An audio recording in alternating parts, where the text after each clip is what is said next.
제17편 다윗의 기도. 여호와여, 의의 호소를 들으소서. 나의 울부짖음에 주의하소서. 거짓되지 아니한 입술에서 나오는 나의 기도에 귀를 기울이소서. 주께서 나를 판단하시며 주의 눈으로 공평함을 살피소서. 주께서 내 마음을 시험하시고 밤에 내게 오시어서 나를 감찰하셨으나 흠을 찾지 못하셨사오니 내가 결심하고 입으로 범죄하지 아니하리이다. 사람의 행사로 논하면 나는 주의 입술의 말씀을 따라 스스로 삼가서 포악한 자의 길을 가지 아니하였사오며 나의 걸음이 주의 길을 굳게 지키고 실족하지 아니하였나이다. 하나님이여, 내게 응답하시겠으므로 내가 불렀사오니 내게 귀를 기울여 내 말을 들으소서. 주께 피하는 자들을 그 일어나치는 자들에게서 오른손으로 구원하시는 주여, 주의 기이한 사랑을 나타내소서. 나를 눈동자같이 지키시고 주의 날개 그늘 아래 감추사 내 앞에서 나를 납치하는 악인들과 나의 목숨을 노리는 원수들에게서 벗어나게 하소서. 그들의 마음은 기름에 잠겼으며 그들의 입은 교만하게 말하나이다. 이제 우리가 걸어가는 것을 그들이 애워싸서 노려보고 땅에 넘어뜨리려 하나이다. 그는 그 움킨 것을 찢으려 하는 사자 같으며 은밀한 것에 엎드린 젊은 사자 같으니이다. 여호와여, 일어나 그를 대항하여 넘어뜨리시고 주의 칼로 악인에게서 나의 영혼을 구원하소서. 여호와여, 이 세상에 살아있는 동안 그들의 분깃을 받은 사람들에게서 주의 손으로 나를 구하소서. 그들은 주의 재물로 배를 채우고 자녀로 만족하고 그들의 남은 산업을 그들의 어린아이들에게 물려주는 자니이다. 나는 의로운 중에 주의 얼굴을 배우리니 깰 때 주의 형상으로 만족하리이다.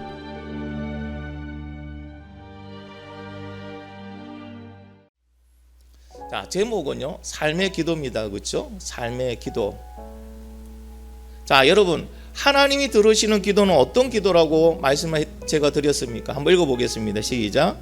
여호와여, 의의 호소를 들으소서. 나의 울부짖음에 주의하소서. 거짓되지 아니한 입술에서 나오는 나의 기도에 귀를 기울이소서. 자, 그래서 하나님이 들으시는 기도는요, 세 가지 기도입니다. 첫 번째, 의의 호소를 담은 기도. 그렇죠? 호소는 어떤 상태에서 하는 게 호소입니까? 나의 모든 마음을 담아 드리는 게 호소라는 거죠. 호소력이라고 말하잖아요. 그렇죠? 그냥 근성으로 드리는 그런 거는 호소력이 없습니다.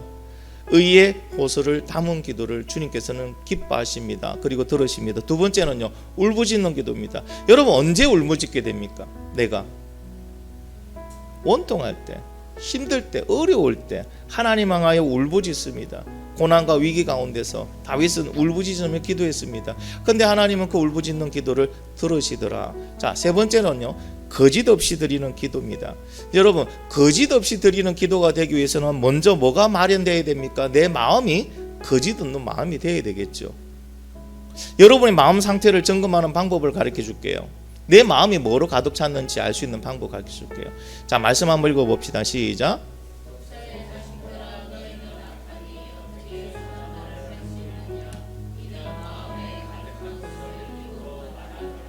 아멘. 마음에 가득한 것이 입으로 나온다. 그럼 여러분 마음이 뭐로 가득한지는 여러분이 사용하고 많이 하는 말을 보면 알 수 있어요. 여러분, 부정적인 마음이 가득한 사람은 부정적인 말을 많이 합니다. 사람을 미워하고 정화하는 사람이 어떤 말이 나올까요? 사람을 칭찬하는 말이 많이 나올까요? 아니면 사람 험담하는 말이 많이 나올까요? 험담하고 저주하는 말이 많이 나옵니다. 결국 여러분이 말하는 것이 여러분의 마음이에요. 그게. 자, 이제 여러분 마음을 한번 점검해 보세요. 여러분의 마음이 무엇으로 가득한지.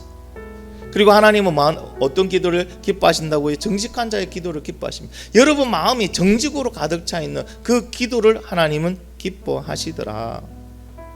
그런데 한 가지 우리가 의문사항이 있습니다. 시편 말씀해 보니까 주께서는 내가 앉고 일어서심을 아시고 멀리서도 내 생각을 다 아신다고 하는데 왜 우리가 굳이 기도해야 될까요? 여러분, 하나님 다 알고 계신데 그냥 주시면 안 되나요? 하나님 왜 우리에게 기도를 원하시는 걸까요? 생각해 보셨어요? 왜 우리는 하나님께 기도해야 될까? 그거는 첫 번째가요, 하나님이 우리를 알고 계시기 때문에요. 여러분, 모르는 사람한테 얘기해봐요. 저게 뭔 얘기야 이러고 갈 거 아니에요. 너 하나님 뭐 한다고요? 우리 안고 일어서신가 생각과 말 모든 걸 다 알고 계시니까, 알고 계신 하나님께 우리가 구하는 것이 맞다는 거죠. 그만큼 우리에게 관심을 가지고 있다는 거예요. 그리고 관심을 가지고 알고 계신 그 하나님이 어떤 하나님이다? 전능하신 하나님이다. 우리를 어떤 상황에서도 구원해 주실 수 있는 하나님이다. 이런 의미예요. 여러분, 전능의 낱말의 뜻 여러분 알고 있죠? 전능하다는 게 어떤 뜻이에요? 성이랑 어떤 뜻이야? 전능하다는 게 어떤 뜻이야? 모든 게 다 가능하다, 그죠? 우리는 그 정도로 알고 있어요. 전능한 거는 너희들이 못하는 걸 한다, 불가능한 것을, 아니 좀 어려운 것을 가능하게 만든다, 이건데, 전능이라는, 하나님께 붙이는 이 전능이라는 거는 그걸 넘어선 전능이에요. 어떤 거예요? 죽은 자를 살리는 이런 거예요. 얻는 걸 만드는 거, 이거예요. 무에서 유를 만드는 게 전능이에요. 하나님은 이런 분입니다. 그렇기 때문에 우리는 하나님께 기도해야 하는 겁니다. 그러면 왜 굳이 하나님 우리 기도할 때까지 기다리실까요? 우리 마음에서 행동으로 나오는 게 기도거든요. 그 기도를 들으시고 하나님 움직이시는 거예요. 여러분, 마음으로 있는데, 그렇죠? 마음만 가지고 있다고 사람이 알아요? 모르죠. 하나님 우리를 뭐 보십니까? 네가 진짜 필요하냐, 진짜 구하기 원하냐, 진짜 네가 원하느냐, 네 행동을 보겠다는 거예요. 그래서 기도는요, 우리의 마음을 행동으로 주님 앞에 드리는 겁니다. 그게 바로 기도라는 겁니다. 그래서 여러분 아시지만, 여러분이 기도하지 않을 때는 하나님 움직이지 않으십니다. 놀라운 거는 하나님이 우리의 기도를 들으시고 하나님은 행하시더라는 겁니다. 여러분, 하나님께 기도하는 여러분이 되기를 간절히 바랍니다. 그런데 하나님께서요, 과연 우리 기도만 들으실까? 다른 건 안 보실까? 그런 거 있잖아요. 사기꾼도 기도를 합니다. 도둑놈도 기도를 합니다. 뭐라고 기도할까요? 하나님, 이번 사기가 성공하게 하여 주시옵소서. 하나님, 이번 도둑질에 들키지 않게 하여 주시옵소서. 자, 이런 기도를 하나님 듣고 응답하실까요? 안 하실까요? 안 하시죠. 아무리 믿음으로 기도해봐요, 그건 안 들으세요. 왜? 하나님은 기도만 들으시는 게 아니고 그 사람의 행동도 삶도 점검하시기 때문에 그렇습니다. 말씀 한번 같이 볼까요? 시작.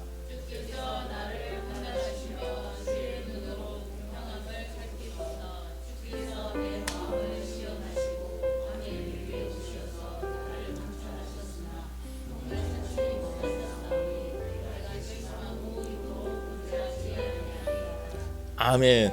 다윗이 기도했는데 하나님은요, 다윗의 기도만 들으시는 게 아니고요, 하나님은 다윗의 행위에 대해서 먼저 판단하십니다. 네가 거룩히 구별된 자로서 하나님의 백성으로서 살아가면서 기도를 하고 있느냐? 삶은 개차반인데, 삶은 네 멋대로인데, 그냥 기도만 해서 하나님께 구하려고 하는 이 얄팍한 속임수로 나에게 기도하고 있지 않느냐? 하나님 그걸 보는 거예요. 여러분, 우리의 기도는 하나님 다 들으시고 다 응답하십니다. 믿으시면 아멘. 근데 중요한 거는, 누구는 기도에 응답 받는데 누구는 안 받더라. 왜 그럴까요? 그의 삶은 개차반이니까. 그의 삶은요, 불신에 가까운 삶이고 엉망으로 살고 있는데, 내 삶은, 나는 엉망으로 살면서 하나님 보고 다 해달래. 하나님 바보 아닙니다. 하나님 다 알고 계시는 거예요. 그래서 뭘 보신다고요? 결국에는 하나님이 우리의 기도를 들으시면서 기도하는 그 사람의 행위에 대해서 먼저 판단하시더라. 두 번째요, 하나님은 기도하는 우리를 시험하시더라. 다윗은요, 기도했다고 앞에서 고난과 역경과 위기가 없었던 거 아니에요. 기도했는데도 여전히 그게 있어요. 근데 하나님은 이것을 통해 다윗을 시험했어요. 고난 가운데, 역경 가운데, 위기 가운데 네가 진짜 기도하는 나를 믿고 의지하느냐? 이걸 보시는 거예요. 우리의 믿음을 뭐 하시더라고요? 하나님은 시험하시더라. 세 번째는요, 뭐 하신다고요? 하나님께서는 기도하는 자를 감찰하신다. 이 감찰이란 뜻은요, 좀 힘든 뜻인데 다른 의미를 이렇게 쓰입니다. 단련하신다. 하나님은 기도하는 사람이 믿음의 그릇이 되게끔 해서 하나님 응답하시기 때문에 반드시 기도하면요, 하나님은 단련의 과정이 들어가요. 여러분 물어볼게요. 한 번 단련하는 거하고 두 번 단련하는 거하고 100번 단련하는 거하고 쇠를 당금질할 때 어떤 쇠가 더 강해질까요? 100번 단련. 맞아요, 그죠? 그러니까 하나님은 기도하는 우리를 어떻게 만들어 가신다고요? 그렇게 강한 믿음의 사람을 만들어 가요. 근데 기도하지 않는 사람은요, 하나님이 그렇게 안 해주세요. 왜? 기도하는 사람은 이제 자기 마음에 준비됐다는 걸 보여주시니까. 여러분, 기도할 때 하나님 우리를 단련시켜 주십니다. 할렐루야. 여러분, 기도했다고 갑자기 모든 게 팍 다 이루어지는 게 아니에요. 하나님은요, 마법 램프의 지니가 아닙니다. 요술방망이가 아니에요. 하나님은 우리에게 응답하시는데 우리가 그 응답을 받을 수 있을 만한 믿음의 그릇을 만들어 가시면서 응답해 주시더라는 거예요. 그러니까 더 놀라운 응답이 우리에게 있는 거예요. 지금의 내 그릇은 요거밖에 안 돼요. 요거밖에 안 돼요. 여기에 담을 수 있는 거는요, 정해져 있어요. 양이 한정되어 있다는 거예요. 그러니까 하나님 기도할 때 어떻게 하냐, 우리의 그릇을 크게 넓히시는 거예요. 그래서 더 많은 것을 담게 해주십니다. 그 인물이 다윗이잖아요. 다윗이 나중에 얼마나 큰 인물이 됩니까? 처음에 그 양치기에서. 근데 여러분이 오늘 시편 읽은 것 중에서 제가 말씀드렸죠, 그죠? 시편 17편 2절에서 3절 중에 제일 은혜가 되는 부분이 뭐라고 말씀을 드린지 기억하십니까? 2주 전에 말씀을 드렸는데 기억하시면은 그분에게 은혜가 있을 줄 믿습니다. 이거였죠. 밤에 내게 오셨다. 다윗이 고백합니다. 항상 하나님은 밤에 내게 오셨더라. 뭐 낮에도 오셨지만은 밤에는 항상 오셨다. 이 밤이 무엇을 말한다고 말씀을 드렸습니까? 가장 힘든 시기예요. 하나님은 기도하는 그 하나님의 백성에게요, 가장 힘든 시기에 혼자 안 놔두더라는 거예요. 어떻게 하신다고요? 그 밤과 같은 그 시간에 하나님은 항상 같이 오셔서 찾아오셔서 위로해 주시고 보호해 주시고 인도해 주시고 세워 주시더라. 이 다윗이 고백한 거예요. 다윗은 그가 경험한 내용을 고백한 거거든요. 그러니까 여러분, 지금 이 하나님은요, 우리의 밤에도 오십니다. 혹시 오늘 예배에 참석하신 분들 중에 지금 밤을 겪고 있는 분이 있어요? 위기, 어려움과 위기, 고난 가운데 있는 분이 있어요. 여러분 혼자 아닙니다. 기도하면 여러분 하나님의 손길을 느낄 수가 있어요. 하나님의 음성을 여러분 들을 수가 있어요. 그 하나님이 여러분을 이기게 하실 줄 믿습니다. 자, 그래서요, 하나님은 기도하는 다윗의 무엇을 점검했느냐? 삶을 점검하더라. 그리고 판정을 내리십니다. 흠이 없다.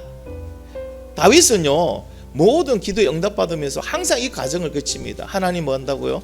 다윗의 삶을 점검하시고 흠이 없다 인정하시면서 다윗의 기도에 하나님은 응답하시더라. 근데 다윗이 이렇게 흠이 없음으로 인정받았던 이유에 대해서 고백을 합니다. 어떤 고백이냐면 뭐라고 합니까? 같이 읽어봅시다. 시작. 내가 결심하고 입으로 범죄하지 않았습니다. 하나님은 그것을 뭐 한다고요? 그것을 오케이 사인 보내신 거예요. 야, 흠이 없음을 내가 인정해 준다. 근데 여러분, 입술로 죄를 짓지 않는다, 이 말은요, 참 여러 가지 의미를 갖고 있습니다. 입술로 그러면 짓는 죄는 어떤 것이 있을까요? 여러분, 입술로 살인 가능해요? 불가능해요? 가능해요. 사람 바보 많은 것도 가능하고 인생을 갖다가 완전 망치는 것도 다 가능해요. 그게 입술로 짓는 죄예요. 제가 대학에서 공부를 하고 있을 때 26 먹은 자매 거예요.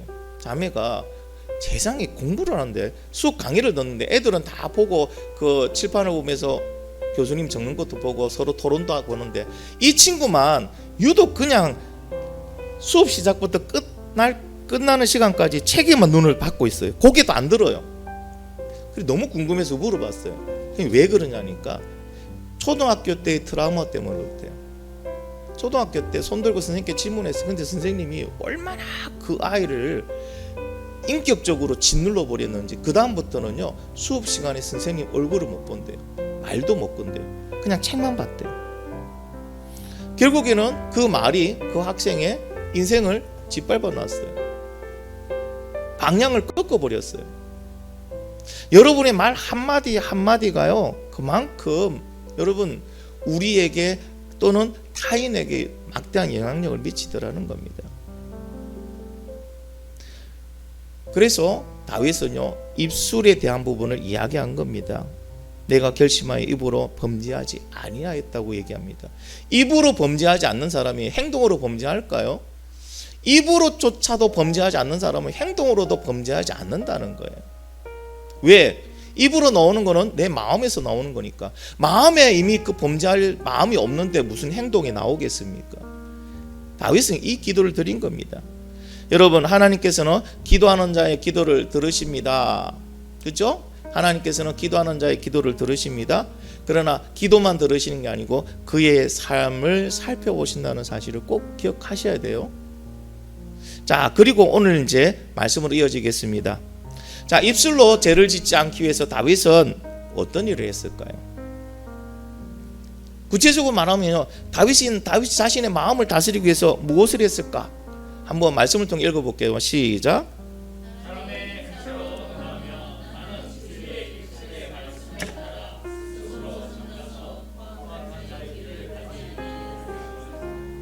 사람의 행사로 논하면 너무 어려운 말이에요. 쉬운 성경을 바꿔봤습니다. 같이 한번 읽어볼게요. 시작.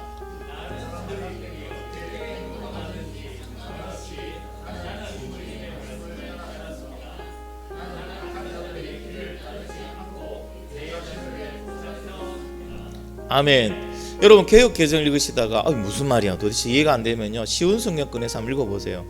인터넷으로도 쉬운 성경 볼 수 있거든요. 그 똑같은 장절을 쉬운 성경을 읽어보면, 여러분 쉬운 성경 읽어보니까 이해됩니까 안 됩니까? 이해 쉽게 돼요. 뭐 여러분이 신학적으로 연구할 필요 없습니다. 원문사전 안 봐도 돼요.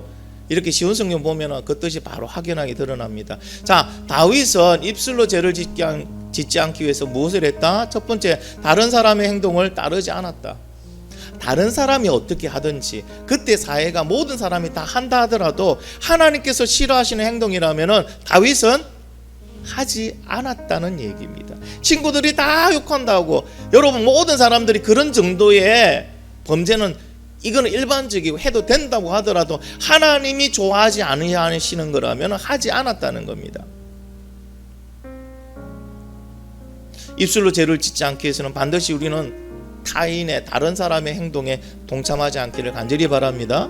두 번째로는요, 주님의 말씀을 따라 살았습니다. 다윗의 기준은 어디에 있을까요? 항상 하나님이 다윗의 기준이었어요. 하나님이 기준이었기 때문에 다윗은 그 말조차도 그 기준에 맞추고 살아간 겁니다. 여러분, 하나님은요, 우리가 다른 사람을 속이는 말, 비하하는 말, 다른 사람 마음에 상처 주는 말, 그런 말 하는 것을 기뻐하실까요? 기뻐하지 아니하실까요? 다 알고 있어요. 그렇죠? 기뻐하지 않는다는 거 알아요. 하나님 어떤 말을 기뻐하실까요? 긍정의 말, 살리는 말, 세우는 말, 위로하는 말, 사랑하는 말, 이런 거 기뻐하시잖아요. 다윗은 하나님의 기준으로 살았기 때문에 그 입에서 항상 그 말이 나갔게 살았다는 겁니다. 자, 우리 한번 자신을 바라볼게요. 우리는 어떻습니까? 우리는 그렇게 하나님의 기준으로 살아가십니까? 여러분, 살아가셔야 돼요. 살아가는 사람의 그 삶을 보시고 하나님은 기도에 응답하시는 거예요. 근데 여러분, 이론은 쉬운데 실제 이렇게 살아간다는 거는 쉽다 어렵다? 어렵죠. 그렇죠? 입으로 죄를 짓지 않고 살아간다는 게 쉬운 일이 아닙니다.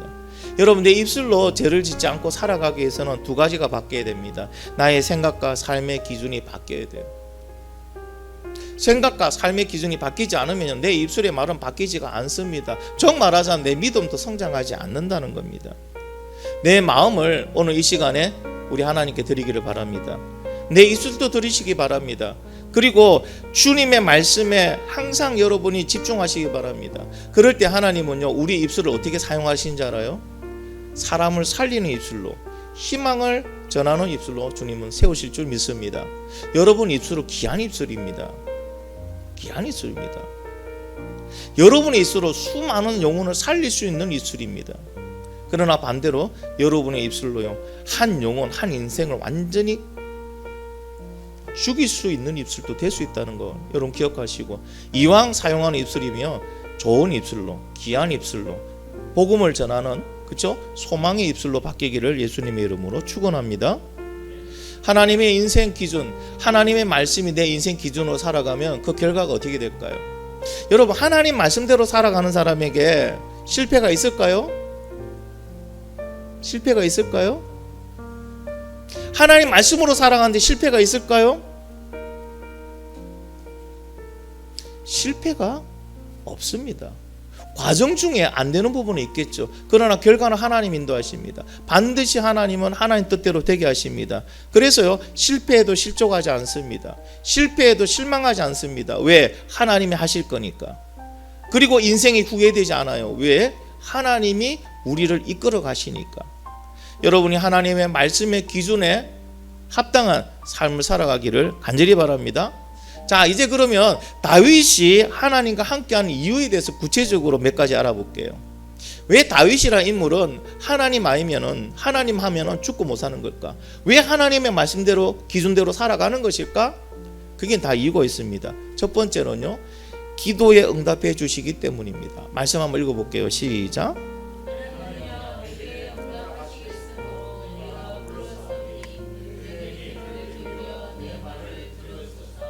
아멘. 다윗은 하나님께 기도했고 하나님은 그 기도를 들으시고 응답하시지 않은 적이 한 번도 없더라. 이 얘기입니다. 여러분, 하나님께 왜 기도하고 하나님과 함께 할까요? 하나님이 응답하시니까. 이건 제 얘기가 아니고 다윗의 인생의 경험이에요. 솔직히 자기 간증의 얘기입니다. 여러분, 하나님께 기도해 보십시오. 하나님은 여러분의 기도에 반드시 응답해 주실 줄 믿습니다. 두 번째는요, 왜 다윗이 하나님과 함께 할까? 두 번째는요, 눈동자처럼 지켜주시기 때문입니다. 같이 읽겠습니다. 시작. 눈동자같이 지키신대요. 여러분, 손가락을 이렇게 해보세요. 그렇게 상대방 눈을 딱 보고 한번 찔러보세요. 눈이 어떻게 반응하는가? 눈 뜨고 있는 사람 없어요. 여러분, 이 눈이 딱 들어오면은 감각적으로 눈을 보호하게 됩니다. 사람은 그만큼 눈동자가 예민하고 소중하다는 겁니다. 하나님 우리를 어떻게 지키신다고요? 하나님의 눈동자같이 우리를 지켜주신다는 거예요. 다윗은 그것을 경험했어요. 처음 했기 때문에 하나님과 함께하는 겁니다. 세 번째, 다윗이 함께하는 이유는요, 같이 읽겠습니다. 시작. 주의 권능으로 원수의 손에서 보호해 주시기 때문이다. 여러분, 주의 권능, 본문은요, 주의 날개 그늘 아래에 감추사되어 있습니다. 이 세상에서 제일 안전한 곳이 어딜까요? 그렇죠. 하나님의 품 안이 제일 안전한 곳이잖아요. 여러분, 하나님보다 위대하거나 하나님보다 더 권능 있거나 하나님보다 더 힘 있는 그런 존재가 이 땅에 있을까요? 없을까요? 없습니다. 그러면 하나님이 우리를 보호하시면 누가 우리를 해할 수 있을까요? 다윗은 그걸 경험했어요. 사방에 적으로 가득 찼습니다. 나갈 구멍도 없습니다. 그런데 주의 날개 그늘 아래 주님이 그 다윗을 딱 감추니까요, 그 사방의 적군들이 다윗을 해치지는 못하는 거예요. 그래서 다윗은 하나님과 함께하는 겁니다. 마지막으로 다윗이 하나님과 함께하는 이유입니다. 같이 읽겠습니다. 시작. 주의 기이한 사랑으로 나를 사랑해 주시기 때문입니다.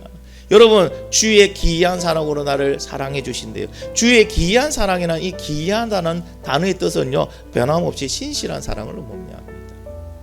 하나님이 이럴 때는 이렇게 했다가 저럴 때는 안 했다가, 그러면 우리는 어떻게, 불안해서 어떻게 하나님을 의지하며 살아갈 수 있을까요? 하나님은요, 한 번도 하나님 뜻을 바꾼 적이 없습니다.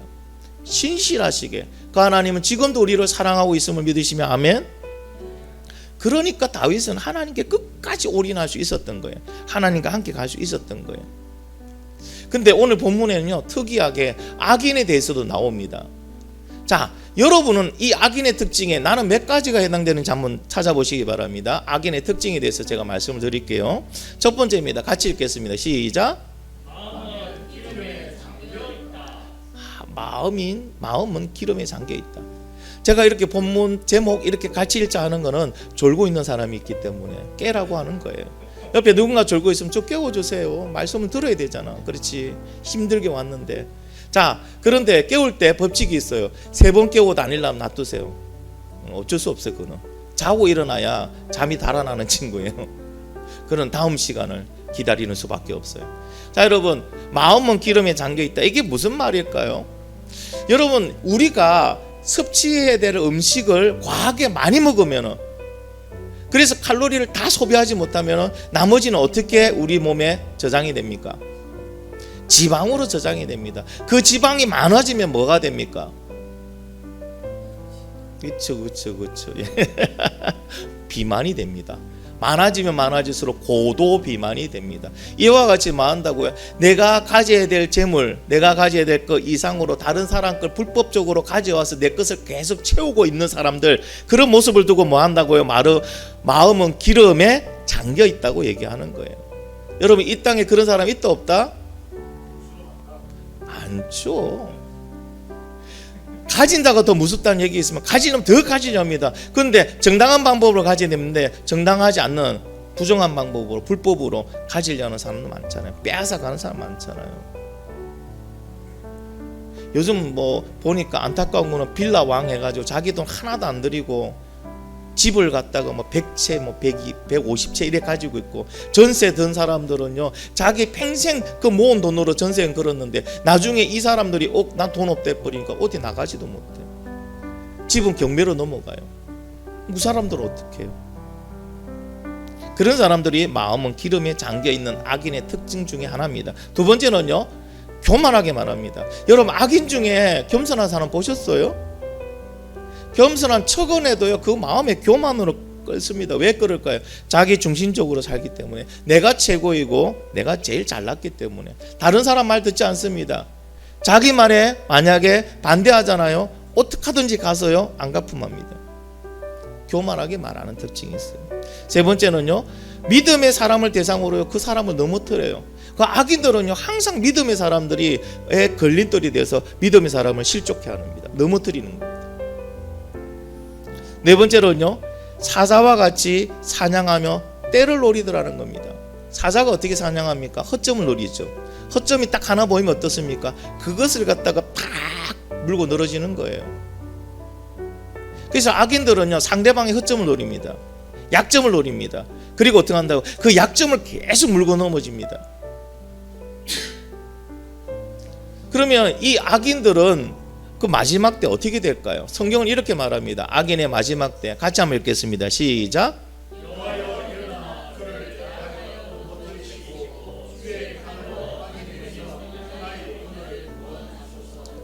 아멘. 자, 고객님들 항상 읽으랄 땐 읽으셔야 돼요. 그래야 여러분에게 하나님의 말씀의 은혜들이 임합니다. 제가 이불로 읽어라, 여러분 귀찮게 하기 위해서 읽으라는 게 아닙니다. 말씀을 여러분이 읽고 여러분 스스로에게 들리게 하려고 읽으라는 겁니다. 눈으로만 보지 마시고 소리 내어 읽어주시기를 간절히 바랍니다. 자, 여러분 뭐라고 말씀하십니까? 주의 칼로 악인에게서 나의 영혼을 구원하소. 주의 칼이 임합니다. 주의 칼이 뭘 의미할까요? 주의 칼은 심판을 의미합니다. 여러분, 악인은 반드시 심판받습니다. 이 땅에서 심판받죠. 이 땅에서 심판받고 엔드 플러스에서 다시 영원한 세상에 또 심판받아요. 만약 이 땅에서 심판 안 받는다 하더라도 여러분 영원한 세상에 가서요 하나님의 심판은 반드시 있습니다. 고로 악인은 하나님의 심판을 벗어나지 못합니다. 이 땅에서 잘 된다고 부러워하지 마십시오. 한 방에 끝나버립니다. 하나님의 심판은 그만큼 엄중하십니다. 무겁습니다. 무섭습니다. 계속 악인의 특징을 이어가겠습니다. 세상에 살아있는 동안 그들의 분깃을 받은 사람들이다. 이 말은 무슨 말일까요? 이 말은요, 악인들은 내세에 대한, 죽고 난 다음에 그런 삶에 대해서는요 소망이 없습니다. 관심이 없습니다. 그래서 이 땅에 살아있는 삶 자체에 집착합니다. 그래서 이 땅에서 뭐든지 먹고 누리고 살고 즐기고 이렇게 살아가고 있다는 겁니다. 그 다음에는요, 주의 재물로 자신의 배를 채우는 사람이에요. 여러분, 이 땅의 모든 것은 누가 주신 겁니까? 햇빛은 누가 주시는 거예요? 바람은 누가 주시는 거예요? 비는 누가 주시는 거예요? 건강은 누가 주시는 거예요? 유학 말하고 좀 크게 말하면 얼마 좋노? 맞죠? 그죠? 하나님 다 주신 거예요. 그런데 어떻게 한다고요? 주의 재산으로 자기의 배를 채운다. 다른 사람을 돌보지 아니하고 가난한 자를 돌보지 않고 주를 위해 쓰지 않고 오직 자기 욕심 채우고 내가 쾌락하고 내가 자랑하고 나를 위해서만 자신의 재물을 쓴다는 거예요. 이게 악인이라고 성경은 말하고 있는 거예요. 이게 그 다음에는요, 자 나머지입니다. 시작.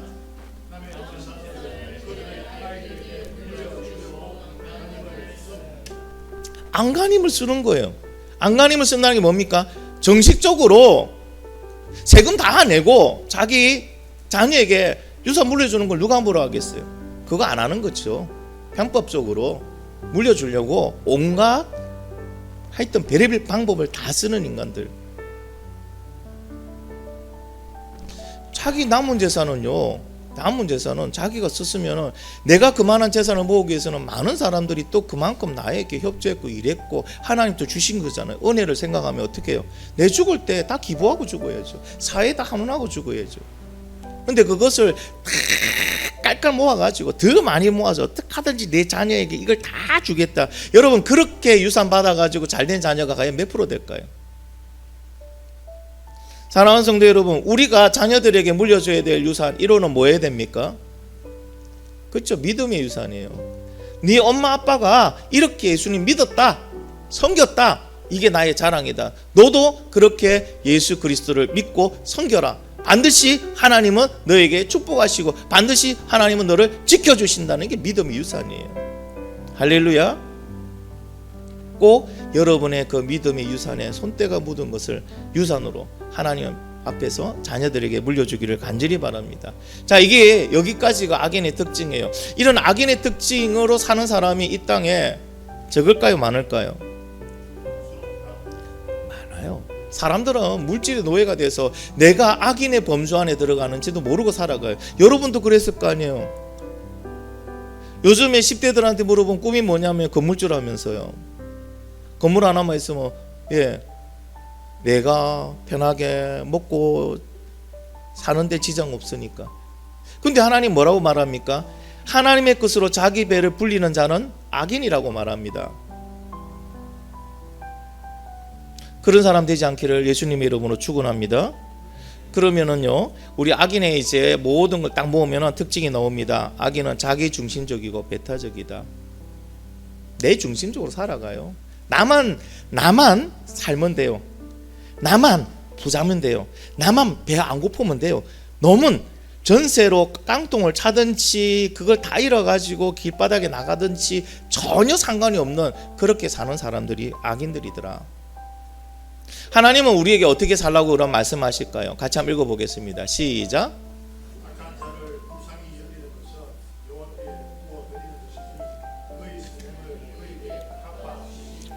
하나님은 우리에게 이렇게 살라 합니다. 하나님께 꾸어라. 하나님께서 우리에게 꾸어드리라. 여호와께 꾸어드리라. 이 말이 뭡니까? 우리가 하나님 여호와께 꾸어드리면 하나님 우리에게 갚아주셔야 되거든. 그러면 하나님 앞에 우리가 꾸어드리는 게 뭐예요? 선행인데요. 아니, 가난한 자, 소외받은 자, 약한 자에게 해주는 게 하나님께 하는 거래요. 하나님께 하는 거래요. 예수님 뭐라고 말씀하셨는지 알아요? 예수님 말합니다. 너희가 내가 목마를 때 목을 줬다, 헐벗을 때 옷을 줬다. 아니, 제가 언제 그랬어요? 너희가 작은 소자에게 한 것이, 작은 아이에게 한 것이 나에게 한 것과 같다라고 말씀하시는 거예요. 그러니까 믿음의 사람은 어떻게 살아야 됩니까? 이 땅에 가난한 자와 나누고 살아야 돼요. 소외받은 자의 그 인격을, 그 삶을 존중해 주며 살아가야 돼요. 그리고 외롭고 힘든 자에 가서 친구가 되어줘야 돼요. 그게 뭐예요? 하나님께 꾸어드리는 거예요. 그렇게 사는 자에게 하나님 어떻게 한다고요? 그의 선행을 그에게 갚아주신다고 말씀해 주시는 거예요. 이제 말씀을 정리하겠습니다. 여러분, 악인의 삶 중에 부러운 삶이 있습니까? 그래도 나는 이 악인의 삶을 살고 싶어요. 그래도 나는 이 땅에서 좀 잘 먹고 잘 살고 누리고 뽐내고 뻗대고 이렇게 살아가고 싶어요. 그런 사람이 있습니까? 뭐 굳이 그런 삶을 원한다면 말리진 않겠습니다. 하나만 기억하십시오. 하나님의 칼이 있습니다. 하나님의 심판이 반드시 있습니다. 이 땅에 사는 건 잠시입니다. 잠시를 위해서 영혼을 포기하겠다면 저도 말릴 의향은 없습니다. 그러나 똑똑한 사람이라면 조금이라도 산수를 할 줄 아는 사람이라면요, 영혼을 위해서 잠시의 삶을 포기하지 잠시의 삶을 위해서 영원한 삶을 포기하지는 않습니다. 그런데 오카노 목사님의 설교 말씀을 들어보면요, 등잔 밑이 어둡대요. 이 말이 무슨 말이냐면은, 복음을 들어야 될 사람이 교회에 있다. 교회에 더 많이 있다는 거예요. 교회는요, 원래 예수님 믿는 사람들이 예수님을 믿기 때문에 교회에 와서 예배 드리는데 왜 복음을 들어야 될 사람이 교회에 있을까요? 믿는 척만 하는 사람이 많더라는 거예요. 여러분 믿음의 사람 중에요 물질의 노예가 되어서 다른 사람보다 더 악랄하게 살아가는 사람이 있더라는 거예요. 예배는 와서 거룩한 척은 하지만 실상 밖에 나가서는요 그 세상 것으로 자기 배를 채우고 그것으로 자기가 기름져서 고도비만이 되는지도 모르면서 남을 위한 것이 아니고 자기만을 위해서 남을 짓밟고 살아가는 그리스도인이 있다라는 거예요. 그는 무늬만 그리스도인이겠죠. 무늬만 그리스도인이겠죠. 여러분 그런 그리스도인 되지 않기를 간절히 바랍니다. 그러면 이제 마지막으로 우리가 찾아야 될 것이 있습니다. 우리가 해야 할 일이 있습니다. 다윗이 우리에게 가르쳐주는 우리가 해야 할 일, 우리 15절 말씀입니다. 같이 읽어봅시다. 시작.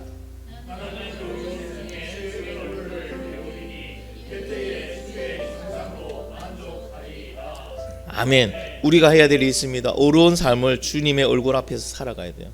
어려운 삶을 주님의 얼굴 앞에 살아가야 되는데, 이 무슨 말이냐면 항상 주님이 나의 모습을 본다고 생각하고 믿고 그 앞에서 살아가라는 겁니다. 하나님이 나를 보고 있는데 그게 어떻게 거짓말합니까? 하나님이 나를 보고 있는데 거기서 어떻게 흉악한 모습으로 살아갈 수 있을까요? 하나님이 나를 보고 있는데 거기서 어떻게 다른 사람을 향하여 죽이는 말을 할 수 있을까요? 행동을 할 수 있을까요? 여러분 같으면 하겠습니까? 못하잖아요. 당장 경찰이 나를 지켜보고 있어도 그 의식해서 나쁜 짓 못하죠. 재밌는 사실은요, 불법 유턴을 막 하다가도 저 앞에서 경찰차 한 대만 딱 보이면 사람들이 정직하게 가서 유턴합니다. 그런데 하나님이 나를 보고 있다 생각하면요, 우리가 어떻게 그걸 해요? 근데 중요한 거는 실제로 하나님이 우리를 보고 계십니다. 보고만 있는 게 아니고요, 우리의 모든 것을 하나님은 다 기억하십니다. 지금 시대로 말하면요, 다 촬영이 되고 있는 거예요. 저희 교회도 CCTV가 2대가 있거든요. 저건요 365일 24시간 수시 그냥 계속 녹화합니다. 하나님 우리의 모든 것을 다 기억하신다는 거, 녹화하고 계시다는 거예요. 근데 우리는 어떻게 살아야 됩니까? 그 하나님 앞에서 어려운 삶을 살아라고 다윗이 가르쳐 주는 거예요. 네가 진짜 하나님께 기도한 모든 것이 응답되는 그런 삶을 살기를 원하느냐? 그러면 네가 이러한 삶이 되어야 된다. 두 번째는요, 하나님 한 분만으로 만족할 줄 알아야 돼요.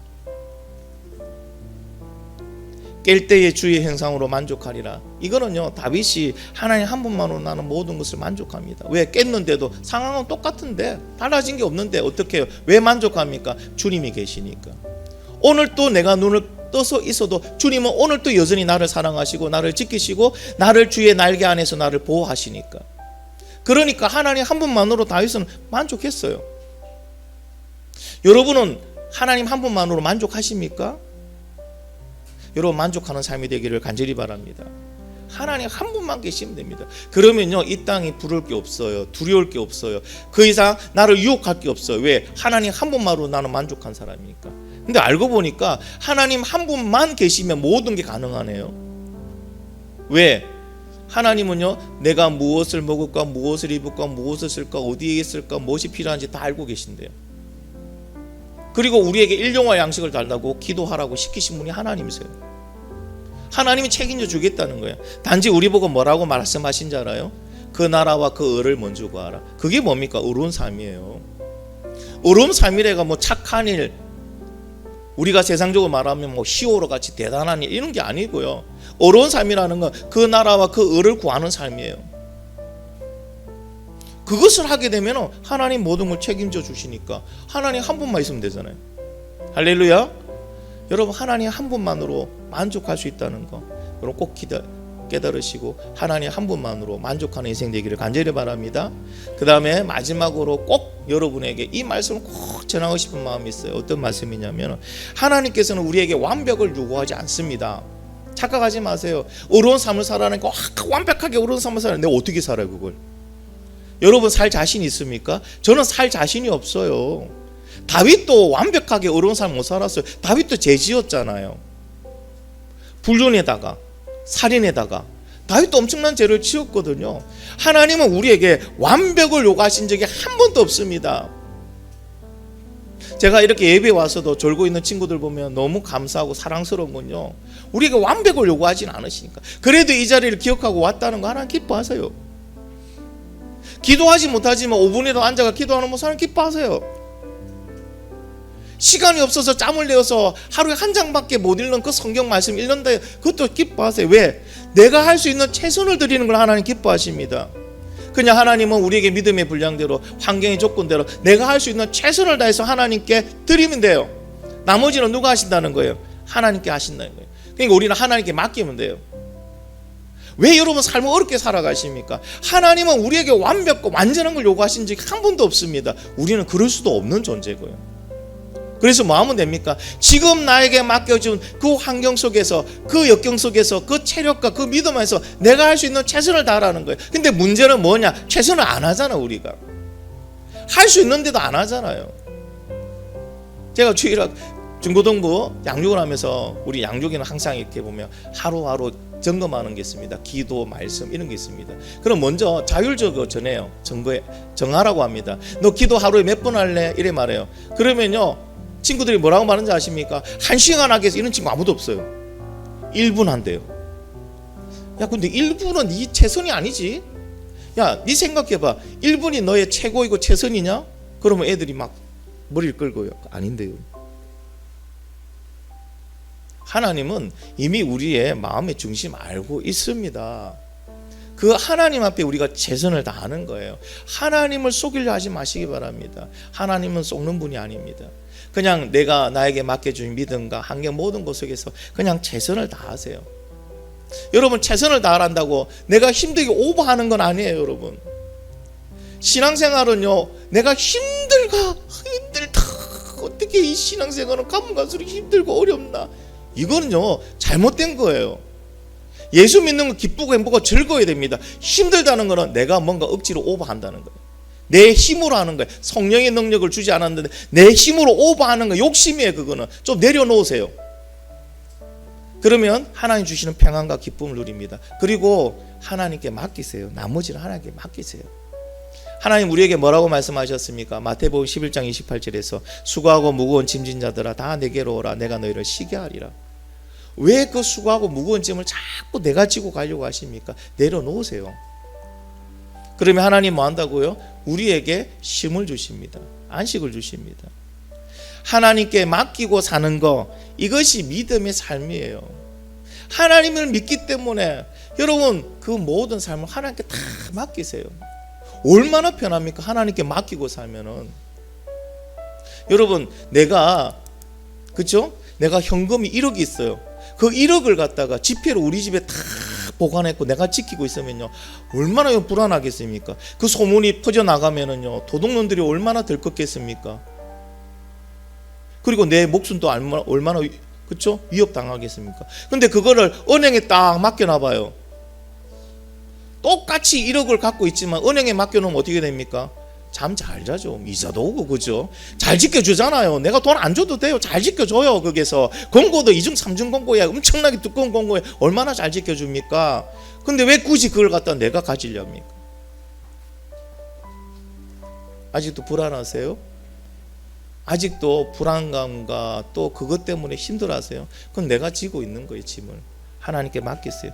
하나님께는 맡기라고 하나님 우리를 부르신 거예요. 여러분, 맡기는 삶이 되기 바랍니다. 자, 우리의 기도를 들으시는 하나님께서는요, 우리의 삶을 점검하십니다. 점검하고 있는 이유는요, 기도에 응답하시기 위해서. 그래서 우리는 하나님 앞에 기도할 때는 반드시 기억해야 될 것이 있습니다. 어떤 거냐?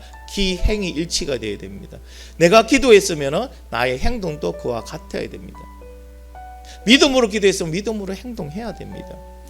기행이 일치될 때 하나님은요, 우리의 기도에 적극적으로 응답해 주시고 더 좋은 것으로 응답해 주시고 우리를 더 큰 그릇 만들어서 더 많이 부어 주십니다. 내가 생각지도 않은 그릇을 만들어서 더 많이 부어 주시더라고요.